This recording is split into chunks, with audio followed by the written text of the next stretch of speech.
Hi, my name is James Burmaster, and I will be talking about gun ownership and justice in the United States. First off, there are major moral and political considerations with the issue of gun control. There is a belief that if a state restricts private gun ownership, then they are violating people's right to self-defense. On the other side, there is a belief that private gun ownership violates people's personal security. There has always been a moral belief that shooting any person with intent to harm is morally wrong, even though it may be for self-defense. Lawmakers generally tiptoe around gun issues because their job security is based on votes and campaign contributions. There have been political groups that believe that their support for certain issues can cost them elections. Gun rights groups make campaign contributions, and these funds help individuals win votes and elections. As for an argument in favor of gun ownership, Rawls' first principle of justice is a very good basis. He states each person is to have an equal right to the most extensive total system of equal basic liberties compatible with a similar system of liberty for all. So someone arguing in favor of gun ownership can say that we all have an equal right to basic liberties set forth in the Constitution, so my right to bear arms should not be infringed upon based on the enforcement of the Second Amendment. As for Jeff McMahan's stance on gun control, he believes that philosophers should take the time to show the gun lobby why they are wrong. He asked, does gun possession violate people's personal security?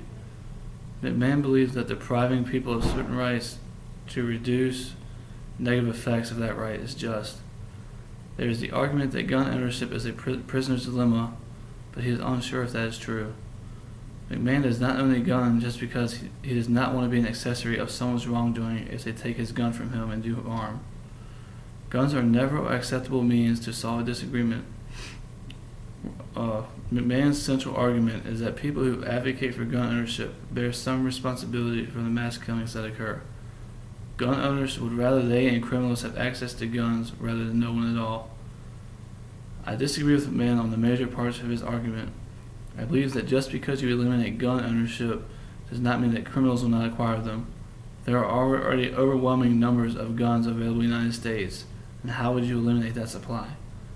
Advocating for gun ownership does not make you responsible for the actions of wrongdoing that occur. That is an individual choice of who is using the gun. For the question of whether or not Rawls would allow guns in his version of a just society, I believe so. Because of the original position and the ignorance to individual details about oneself, one class of people is not going to be privileged and everyone will be treated fairly. For example, if there was a law that eliminated gun ownership and people knew that some would violate that law, these people would equip themselves with a gun for self-protection. Rawls believed in equal liberties and equal opportunity, so I believe his stance would be that of saying everyone has the right to own a gun, but you are not required to have one. You all have the same rights but are not required to take advantage. On the global perspective, weak institutions can lead to corruption, and the police forces and militaries end up with unjust killings and disregard for human life. Religion, lack of natural resources, and clan-based ruling systems all lead to corruption.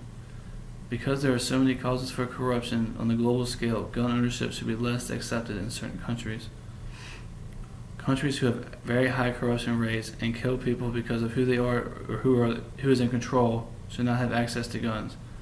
Whether or not they will still find access to guns is the responsibility of the rest of the world.